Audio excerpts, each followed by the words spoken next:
ಚಿನ್ನದ ಶುದ್ಧತೆಯ ಪರೀಕ್ಷಿಸಲು ಅದನ್ನು ಬೆಂಕಿಗೆ ಹಾಕಿ ಬೇಯಿಸುತ್ತಾರೆ. ಅದೇ ರೀತಿ ಗಂಡನ ಅಸಲಿತನವ ಪರೀಕ್ಷಿಸಲು ಹೆಂಡತಿಯು ಅನೇಕ ರೀತಿಯಾಗಿ ಪರೀಕ್ಷಿಸುತ್ತಾಳೆ. ಆತ ತನ್ನನ್ನು ಸಾಕಬಲ್ಲನೆ, ಉದ್ಯೋಗ ಮಾಡುವ ಮನಸ್ಸಿನವನೇ, ಹಾಗೆಯೇ ತನಗೆ ಉತ್ತಮ ಜೀವನ ನೀಡಬಲ್ಲನೆ, ತನಗೆ ಎಲ್ಲ ರೀತಿಯ ಸುಖ ನೀಡಬಲ್ಲನೆ, ತನ್ನ ಮೇಲೆ ಎಷ್ಟರ ಮಟ್ಟಿಗೆ ನಂಬಿಕೆ ಇದೆ ಎಂದೆಲ್ಲ ಆತನನ್ನು ಪರೀಕ್ಷಿಸುವಳು. ಹಣವಿಲ್ಲದ ವ್ಯಕ್ತಿಯನ್ನು ಅಂತಹ ಹೆಂಗಸರು ದೂರ ಮಾಡಿದರೂ ಹೆಂಡತಿಯಾದವಳು ಮಾತ್ರ ದೂರ ಮಾಡುವುದಿಲ್ಲ.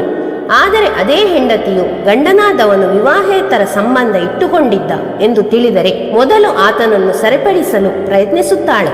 ಆಗ ಆತ ಎಚ್ಚೆತ್ತುಕೊಂಡು ಸರಿಪಡಿಸಿಕೊಳ್ಳಬೇಕು. ಇಲ್ಲದಿದ್ದರೆ ಖಂಡಿತ ಆತನ ಜೀವನದಲ್ಲಿ ಎಲ್ಲರನ್ನೂ ಕಳೆದುಕೊಂಡಂತೆ. ಹೆಂಡತಿಯು ಆತನನ್ನು ತೊರೆಯುತ್ತಾಳೆ.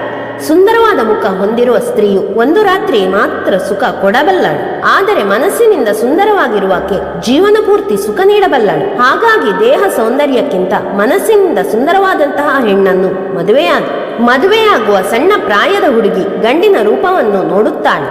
ಆಕೆಯ ಮನೆಯವರು ಹುಡುಗ ಶ್ರೀಮಂತನೇ, ಉದ್ಯೋಗಸ್ಥನೇ ಎಂದು ನೋಡುವರು. ಹಾಗೆ ಗಂಡು ಹೆಣ್ಣಿನ ಸೌಂದರ್ಯ ಹಾಗೂ ಬುದ್ಧಿವಂತಿಕೆಯನ್ನು ಗಮನಿಸುತ್ತಾನೆ.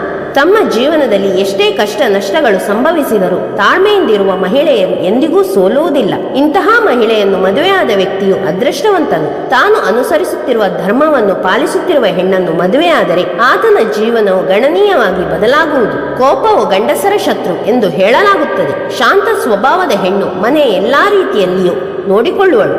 ಮನೆಯ ಹಿರಿಯರನ್ನು ಗೌರವಿಸುವ, ಕಿರಿಯರನ್ನು ಪ್ರೀತಿಸುವ ಮಹಿಳೆಯರನ್ನು ಮದುವೆಯಾದರೆ ನೀವು ಅದೃಷ್ಟವಂತರೇ ಸರಿ. ಸ್ನೇಹಿತರೆ, ನಿಮಗೆ ಈ ಮಾಹಿತಿಯು ಇಷ್ಟವಾದರೆ ದಯವಿಟ್ಟು ವಿಡಿಯೋನ ಲೈಕ್ ಮಾಡಿ, ಶೇರ್ ಮಾಡಿ, ಜೊತೆಗೆ ನಮ್ಮ ಚಾನಲ್ನ ಸಬ್ಸ್ಕ್ರೈಬ್ ಮಾಡಿಕೊಳ್ಳಿ. ಧನ್ಯವಾದಗಳು.